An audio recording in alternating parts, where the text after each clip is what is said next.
Um,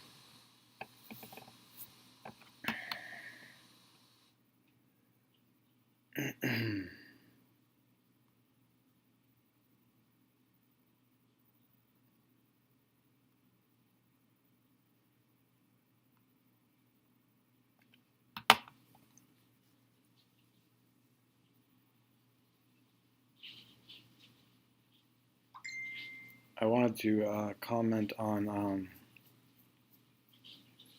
the roots of paganism. Uh, also,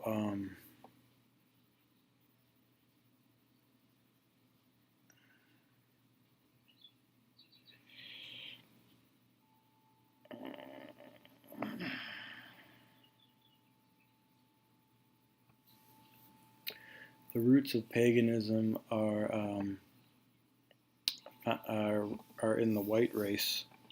It's the white tribes of the north who founded paganism. That's where paganism comes from. And in this twisted society, you have feminists and goths essentially claiming that they're pagan when they're not. They're not the true.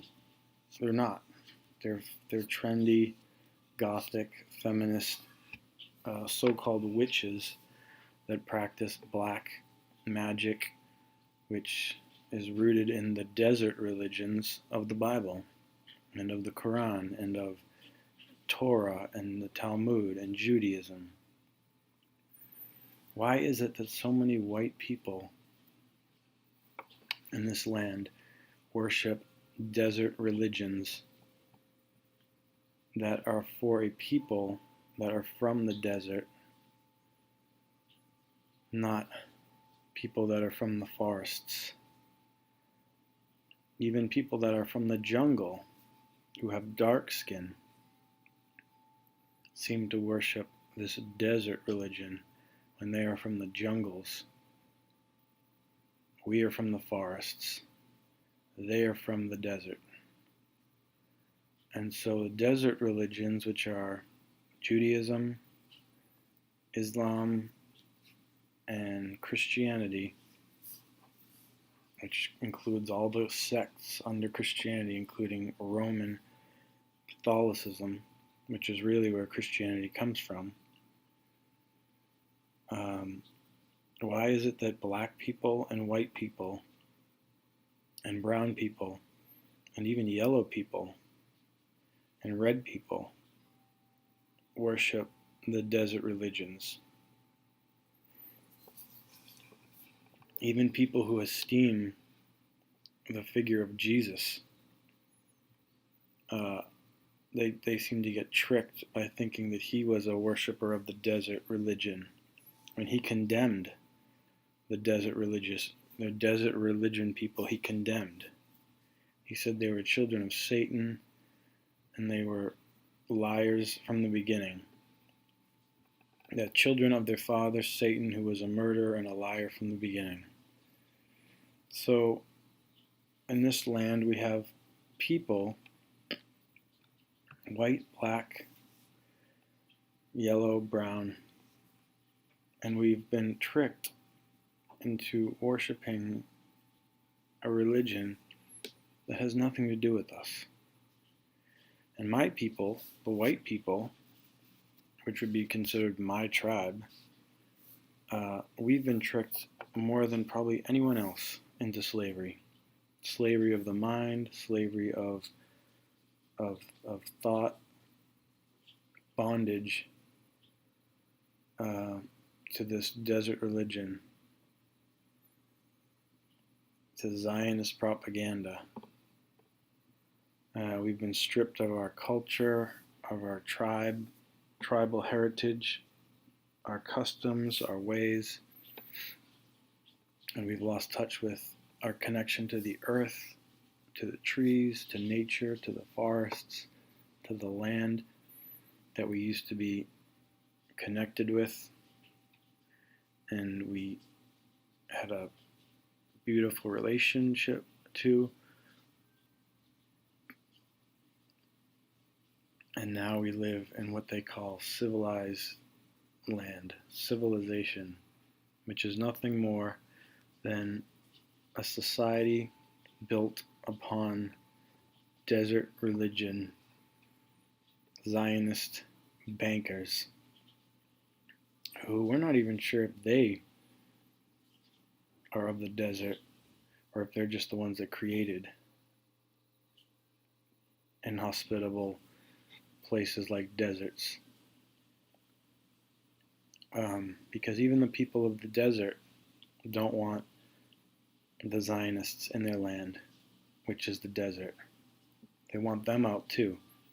And they're trying to kill people from that land who were there before them. So there's this plague of people that come in and they pollute every tribal nation, culture, ethnic group, and they try to mix us all up, make us a war with each other, and make us lose touch with our tribal heritage, nature, culture, customs, traditions. And so we white people are just as lost and confused as most black people in this country, most brown people, and most, I would say it's mainly the black, brown, and white people. The brown people come from the islands, and they also come from, as well, they come from the jungle, the rainforests, and also some come from just forests in general. But we lost touch with all of that, so. But thankfully, not all of us have been civilized. Not all of us have lost touch with the roots of Mother Earth. And our roots go deep, much deeper than most. And we're here to help restore, almost like we're like tribal elders here to restore our own tribes, and in so doing, helping other tribes to restore their people to their land, because we want our land back, and I'm sure they want their land back. This land that we're in now is a strange, foreign land, and it's been corrupted by this plague of people that control the banks and the money that created money and created civilization and created society.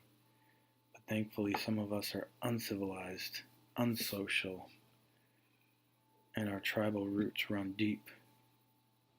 I feel like my culture is pagan in origin. If you're a different color than me, you have a different origin than I do.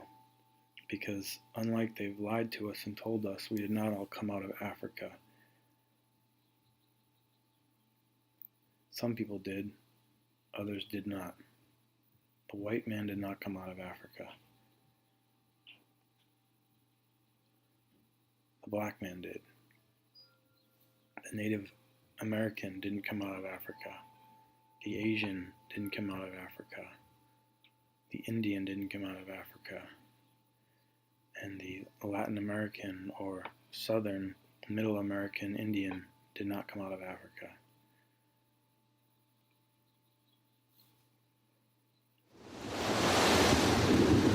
"1,200 years ago, the Vikings exploded out of the cold North Sea, like beasts unleashed upon an unsuspecting world.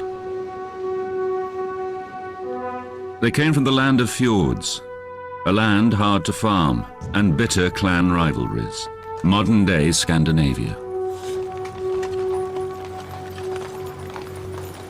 They left behind legends of their violence and courage, sagas of exploration and conquest, along with treasures buried in their Scandinavian homelands.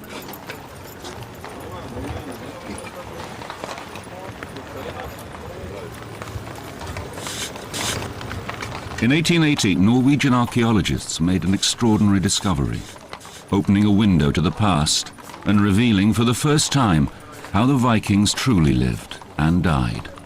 they found shards of strange tools, jewels and wood carvings.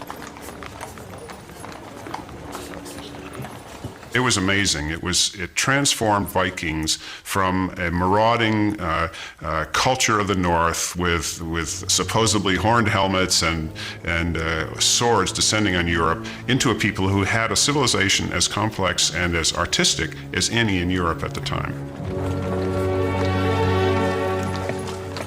One object, unearthed at a number of burial sites across Scandinavia, revealed more about the Viking Norse people than any other.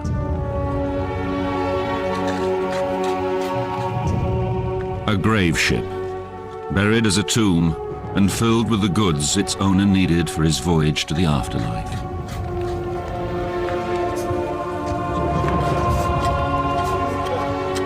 The only way to get from place to place was by boat, and they developed wonderful boats.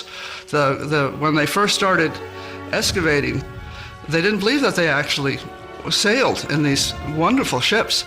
They were wonderfully seaworthy, very handleable, and could, of course, they only drew about 3 inches or something and could go up rivers.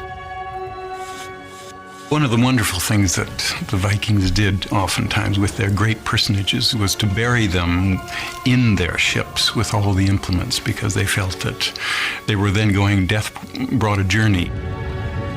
All the implements that one might need for life into eternity was put on the ship and then buried. And so it's all very well preserved.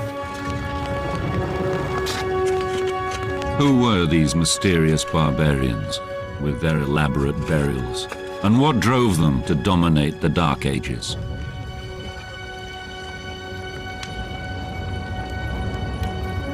Their story began in the late 700s in the uplands of Norway.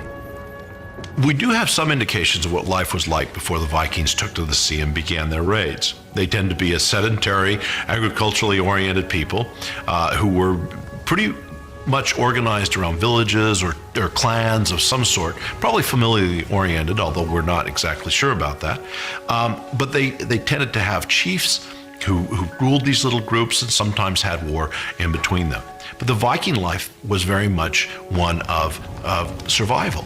The climate was colder than would have been in the rest of Europe. The weather could be brutal at times.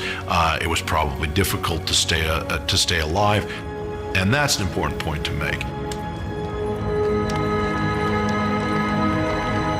At the dawn of the Viking Age, the family farm was the basic economic unit of Norse life. As farmers and herdsmen, they planted grains and vegetables during the short growing seasons and relied heavily on livestock. But peace in the Northland was coming to an end. The expanding Viking population needed more fertile farmland, and tensions boiled over.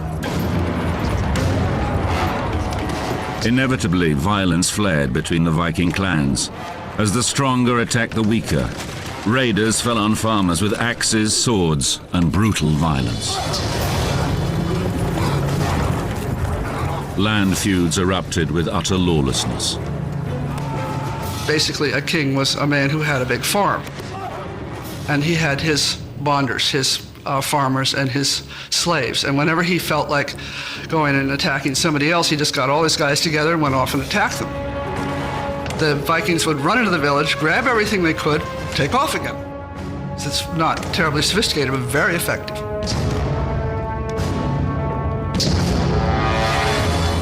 Some Vikings, however, set aside their differences and prepared to seek their fortunes elsewhere. The hands and tools that once shaped the cross beams of barns turned to another task. Along the shores of the northern inlets, boats were built. Boats that changed the lives of these people. Viking longships.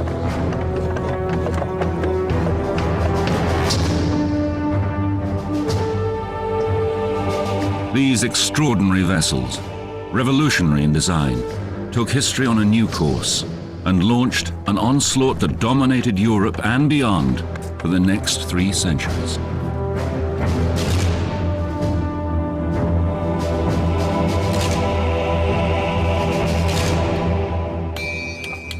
In the longship, Vikings drew on generations of boat-building techniques and seafaring skills. There would have been no Vikings without the Viking ship. And it is that evolution of that technology that allowed them to make such a mark on history. In time, they learned to make boats that were seaworthy enough to travel the North Atlantic. This was really what gave the Vikings their long reach. You could put one of these boats together in maybe a month or 6 weeks. And the design was always exactly the same. And they would make the boat either as broad as they needed for calm waters or as deep as they needed it for open oceans. And if they wanted a boat to go up the rivers of Russia or in Europe, a raiding boat that might go into the heart of the continent, they could make the same style, the same construction technique, but just a small version. They were light enough to be carried over portages, they could be dragged up rivers, and they could be sailed. And that was one of the important features because the boats were swift like lightning and there wasn't anything that could catch them. It's no longer a coastal vessel like many of the Mediterranean ones were. They would make the jump from Norway to Scotland and from the Faroe Islands to Iceland and from Iceland to Greenland over open waters that were far too dangerous for coastal vessels ever to take on. And the Vikings weren't frightened by this, and they had the technology to make it happen. The result was a boat with a low draft and high adaptability, a technological marvel for its day.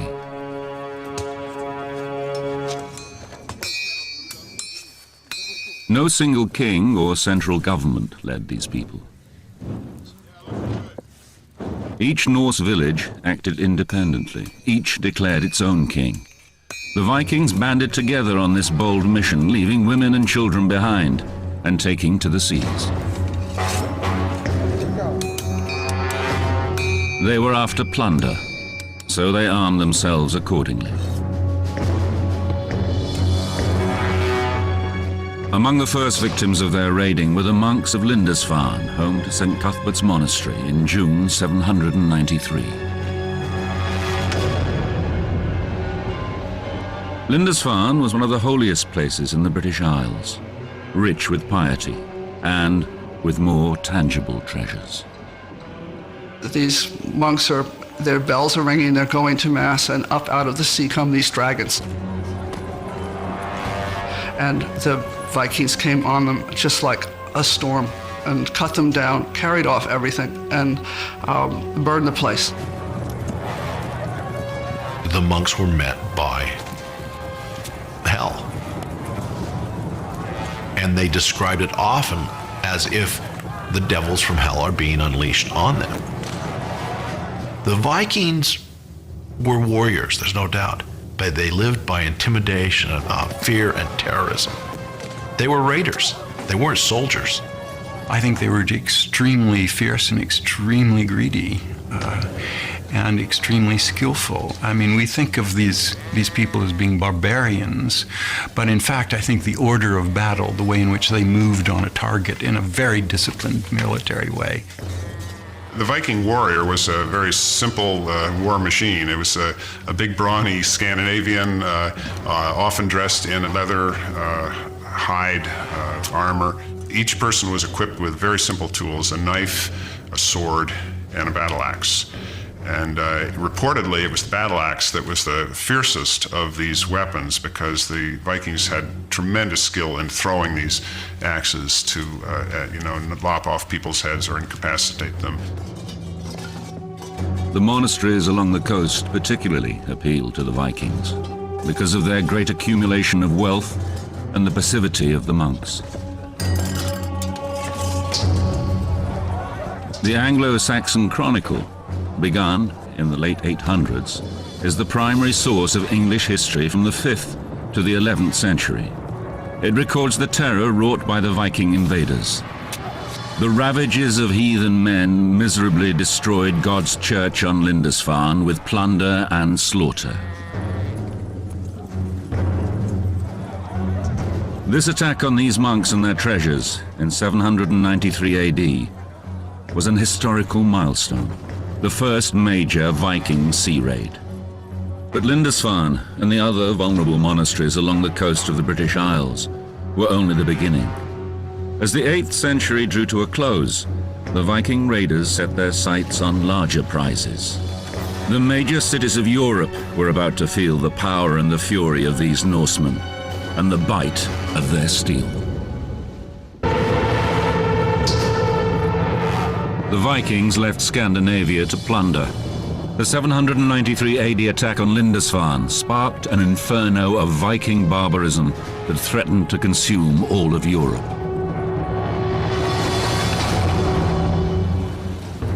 By the middle of the 9th century, only 50 years or so after Lindisfarne, word of Europe's removable wealth had spread.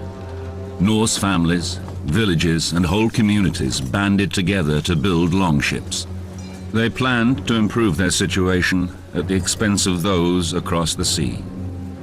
All the Spaniards later, when they came to America, they were looking for gold, but the Vikings were looking for silver, and silver was the great thing to them, and a lot of the religious implements, crosses, and the various things that one finds in a monastery were made out of silver. The Viking factions headed out across the sea with no single ruler to unite them. Even when their fleets swelled to scores of ships, each still acted independently, making the onslaught all the more difficult to stop. As the reputations of individual Viking leaders began to grow, so too did their ambitions. Europe was theirs for the taking. Europe is an odd continent in that it is crisscrossed by rivers that are all navigable. Unlike North America or Africa or some of the others, which only have a few very large rivers, Europe has many. So almost any large body of water that the Vikings could take their vessels down, remember they're narrow and they're long and they don't take a lot of water. One of the first major river attacks came in 845 AD at the hands of a notorious Viking leader, Ragnar, a Dane. With a fleet of 120 ships, he seized upon the legacy of Lindisfarne with a vengeance, using the Seine to attack Paris. Before they got to the city, Ragnar's Vikings decimated the French advance force on the banks of the Seine, marching their French captives to a hideous end. They were basically terrorists, and they relied on the terror to ease the way quite a lot. They didn't want to do any more work than they had to, so it'd be as awful as possible. There was a famous Viking who was known as the child lover because he would not throw babies into the air and spit them on his sword as they came down. I mean, these were not nice guys. A local monk, Ermentarius, described the Viking onslaught and devastation that continued for decades along the Seine and Loire rivers. The number of ships grows. The endless stream of Vikings never ceases to increase. Everywhere, the Christians are the victims of massacres, burnings, plunderings. The Vikings conquer all in their path, and nothing resists them. When the large Viking fleet sails down the Seine River and proceeds on Paris, this huge town that is well defended, the king of France, who is residing in Paris, chooses instead of facing them and the possible destruction that could come from facing the Vikings, actually decides to buy them off. The King of France, Charles the Bald, paid Ragnar nearly 6 tons of silver and gold bullion to get the raiders to leave and never come back. It had the opposite effect. As word spread that such loot could be had, that land and goods were everywhere, the pillage of northern Europe continued with a fervor.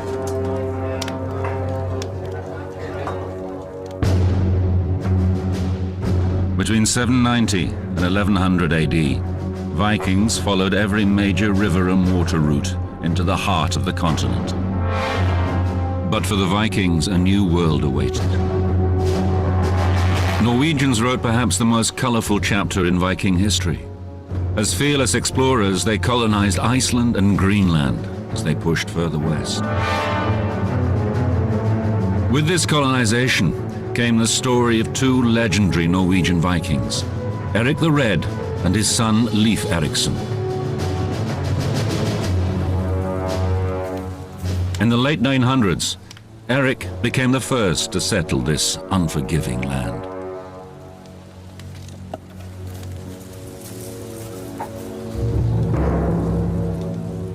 A fiery character, Eric was soon banished for 3 years from Iceland as well. He sailed west and settled on the east coast of Greenland. And so he begins to advertise this land, and he can't very well say, by the way, we only have a little bit of coastline that is at all habitable. So he goes over and says, we've got Greenland. It's covered in green. Some of them undoubtedly come, see what it is really like, and go home. But a lot of very strong and stalwart and hardy Vikings stay, and they have a life that is very harsh. The ground wasn't very tillable, but fishing was available, and other meat was available. But it was a harsh land. During Eric the Red's leadership, a Norse agrarian society scratched a living in this distant land. For government, the villagers convened at Althing, a kind of public assembly or court of law transplanted from their homelands. Here, free men had the right to speak in their defense and on issues of community concern. From this community of freemen came Eric the Red's son, Leif Erikson. Like his father, he yearned to explore. In the year 1000, he set sail.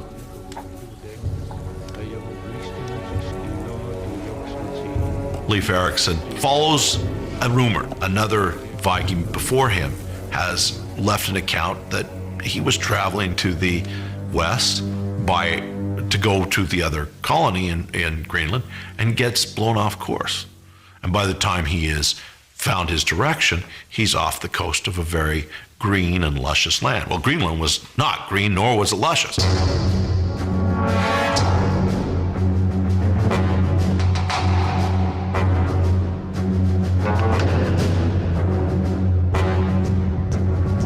This is a fascinating thing and still very controversial in a way. I personally believe that America was discovered by the Vikings in or about the year 1000. Leif Erikson's village in Newfoundland has been carbon dated, for example, precisely to the year 1000 AD. So we know that Vikings were at least in Newfoundland and probably farther to the south than that. The Greenlanders' attempt to settle here failed. The Newfoundland colony lasted only a decade. But 500 years before Columbus made his epic journey, Vikings had linked the eastern and western hemispheres.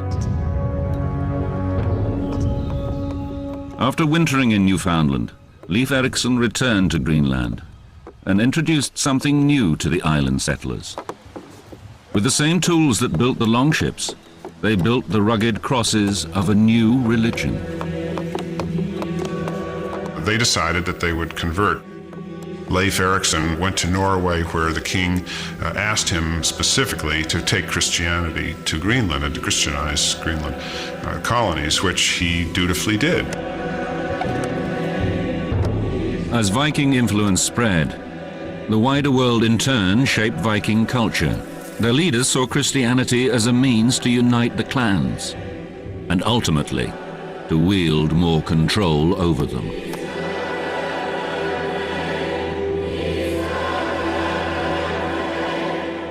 At the dawn of the 11th century, 200 years after the attack at Lindisfarne, the Norse people still had no single king and little sense of solidarity. It was Christianity that presented a reason to unite.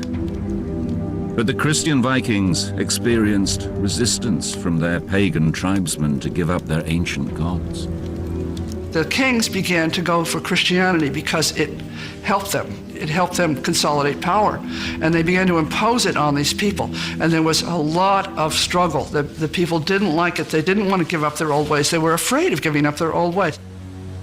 There were some Christian missionaries that came on the island and went around and converted a few, but there were a lot of skeptics.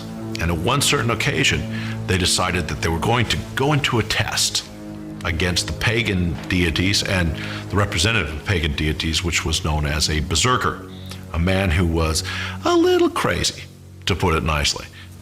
And so these Christian missionaries challenge him. Said, we'll build a fire, and you pagans build a fire. If the berserker passes through your fire but can't pass through ours, then we know Christianity is won. If he can't pass through yours, then we know paganism is won. It's almost like an Old Testament duel, right?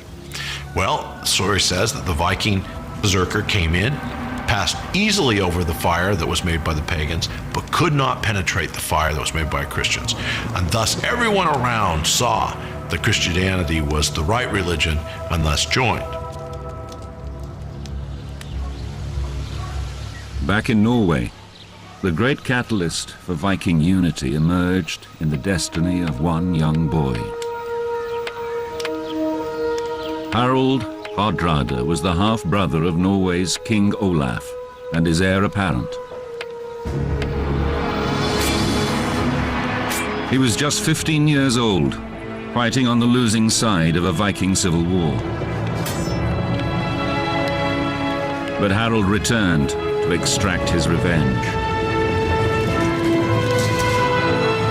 and wrote his own history in the blood of his enemies. The Vikings spread like a murderous plague across Europe.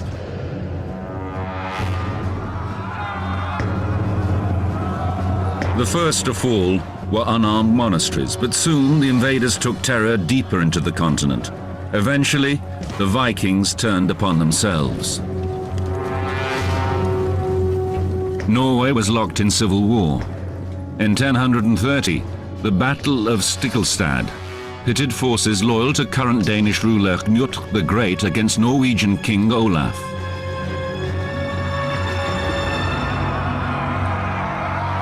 From the ashes of the infighting, a young warrior had risen, Harald Hardrada, King Olaf's half-brother and heir. In the middle of the 11th century, as Harald grew to manhood, he developed the ambition to lead and unite Norway. But first, he had to win the power to do so.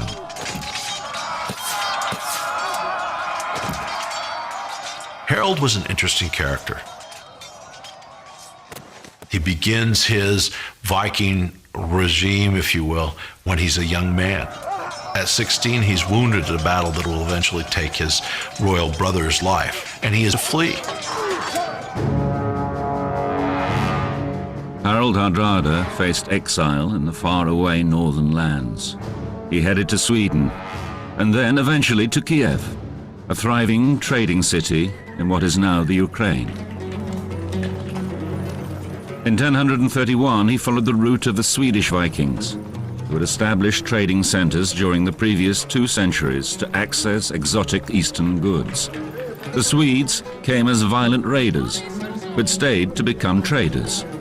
Through trade, Kiev connected the Norse world with the wider world of the East. When they find coin hoards of this period, the coins are from all over the world. And they found like little statues of Buddha in the ruins of Hedeby. And these were the connections of these people. They're far more important because of this than because of the bash 'em smash 'em stuff. Harald realized that without a market for his plunder, his power was limited.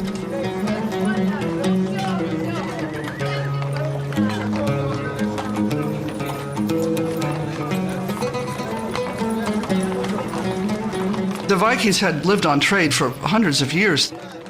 When you go out there and you trash a monastery and you grab a bunch of cups and some manuscripts, you're not going to take them home. You know, what use are they to you? You have to go someplace and swap them for what you really want.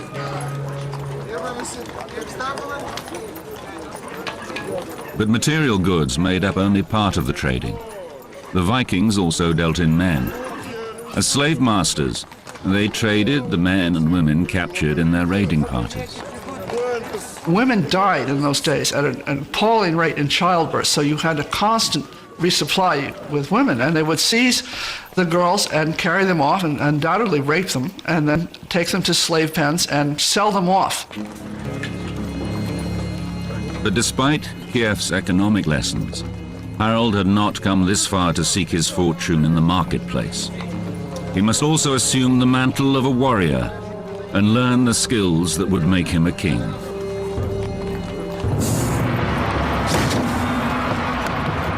By the year 1038, Harold had grown confident and hungry for plunder, leading an elite force of Viking mercenaries.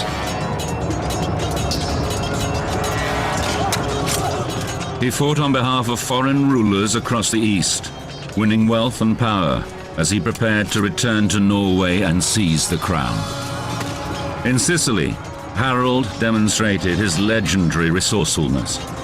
Harold's generalship is characterized not necessarily by great courage, but by great slyness. And this is a major Viking virtue, is rather than go and just bash people over the head, if you can be sneaky, they prefer that. One of his tactics was they came to a city and they besieged the city, and he had his men capture the little birds that were flying in and out of the city. And with pitch and string, they attached little burning twigs to the backs of the birds and let them go. The birds flew back into the city to their nests in the thatch, and immediately started the city on fire, so they took the city. In King Harold's saga, 13th century Icelandic historian Snorri Sturluson told of the plan's effectiveness in conquering Sicily. At that, all the people came out of the town begging for mercy, he writes. The very same people who had been shouting defiant insults at the army and its leader for days on end. Harold spared the lives of all those who begged for quarter and took control of the town.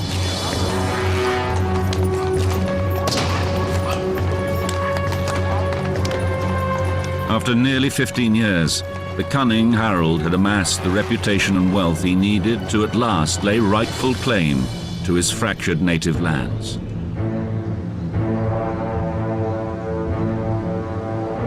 In 1046, he headed back to Scandinavia, a famous mercenary with the riches and ambition of a king, but without a title.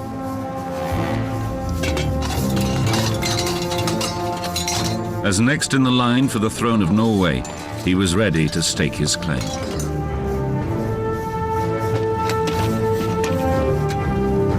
Problem is his nephew's on the throne now. And so in order to reclaim it, he has to do a little dealing. All right, what do? He's a pretty politically astute individual, and so, of course, he makes a deal with his nephew that they can co-rule the throne. That works. Nephew dies in a year. We don't have anything to suggest that Harold puts him to death, although there are certainly accusations that are thrown in this direction. Harold doesn't deny them. And ultimately, Harold is now back in charge of Norway. With Harold's claim to the throne completed, he moved to assure his power remained unchallenged. In 1047, he set out to obliterate his adversaries. In a brutal mixture of tactics and vengeance, Harold unleashed an unholy fury against all who opposed him.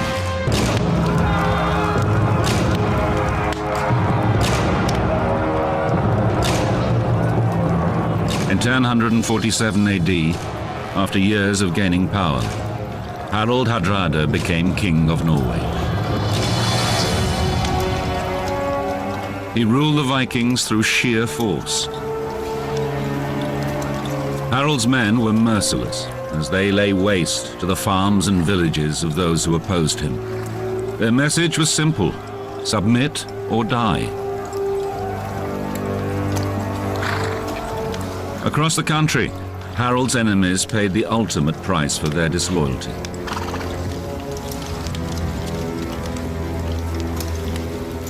In King Harold's saga, the king celebrated his insatiable cruelty in his own words. I kill without compunction, and remember all my killings. Treason must be scotched by fair means or foul before it overwhelms me. The oak trees of insurrection grow from the acorns of treachery.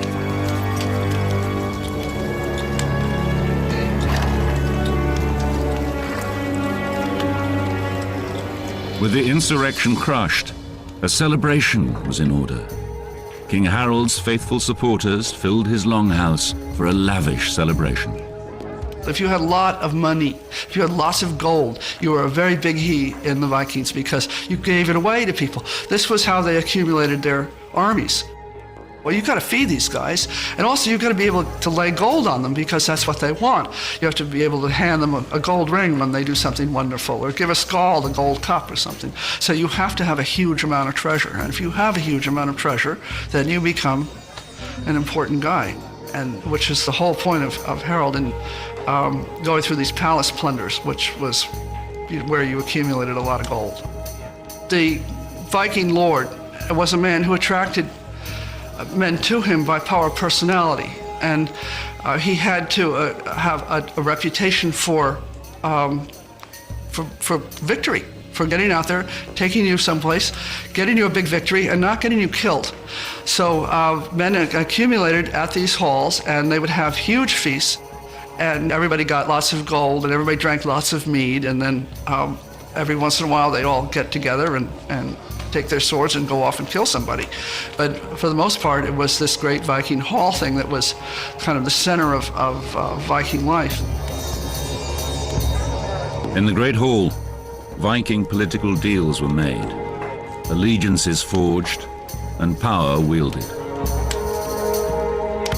It was a very fluid system that allowed Vikings to take advantage of, whatever the situation was, and to move and reformulate. And it could flip over in an instant if a leader fell or was killed in battle or humiliated or something happened, and somebody else would rise up immediately, often from a totally different direction. With Kiev as his model, King Harold set out to create a major trading center at a strategic seaside town where goods from all over the world would be available. The town was Oslo, destined to be one of the region's great ports.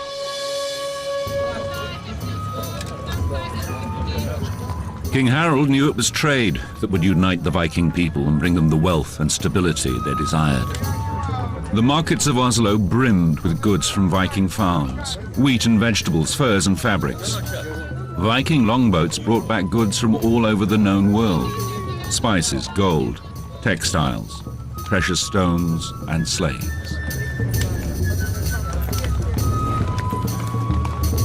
Pottery and glass from Germany were traded, silver jewelry from France, and coins from the faraway Arab lands.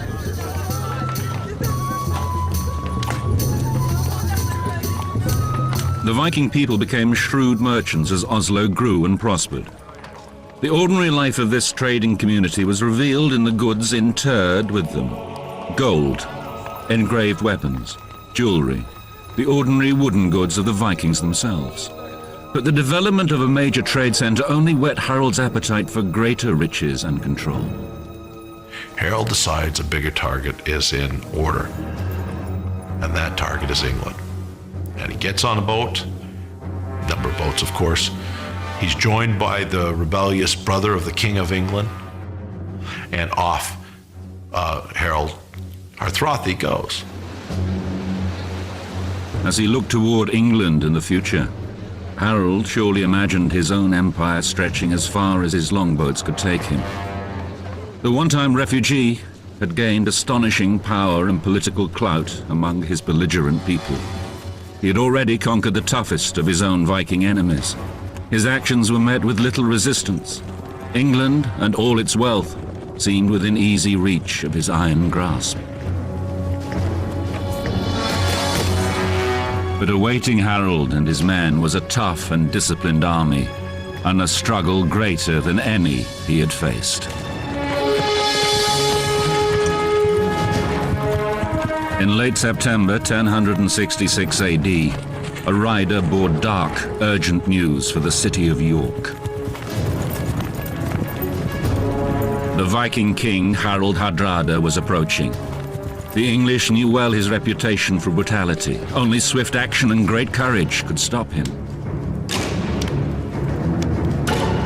Harold began his conquest on the coast, and after winning a quick succession of violent conflicts, his victory looked all but assured.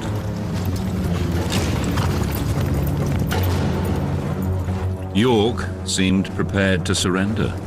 Harold and a contingent of his troops headed for Stamford Bridge, some 7 miles from the city. He'd expected York's leaders to pay homage and to present hostages as tribute.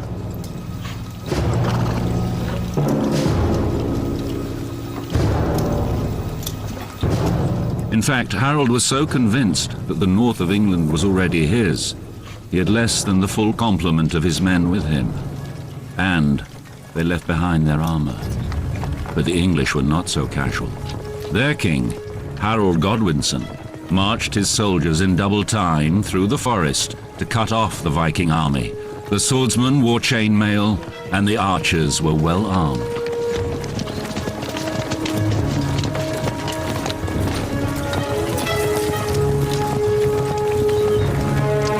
When the English army shows up, at least the sagas tell us, they're completely surprised as they see the armor shining in the sun of the midday, coming closer and closer to them.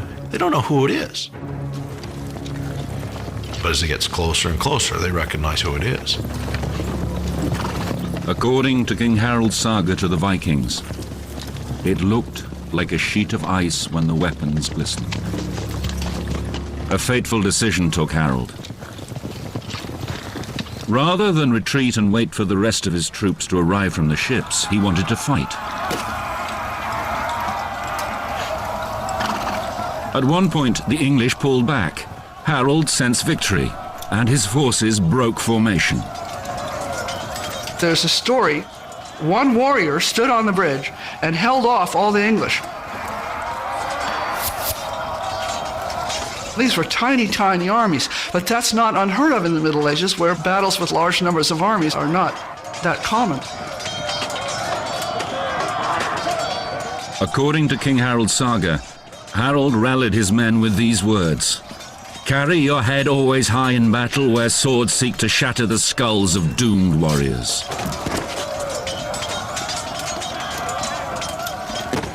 The guy on the bridge held them off. But then once he was jabbed, they were able to get to Harold. With the bridge open, the English soldiers poured down on the lightly armored Viking forces, cutting through them like a scythe. The battle was savage. The Viking used all their skill and courage, but one after another the Vikings fell, their blood soaking into the English soil in an appalling slaughter.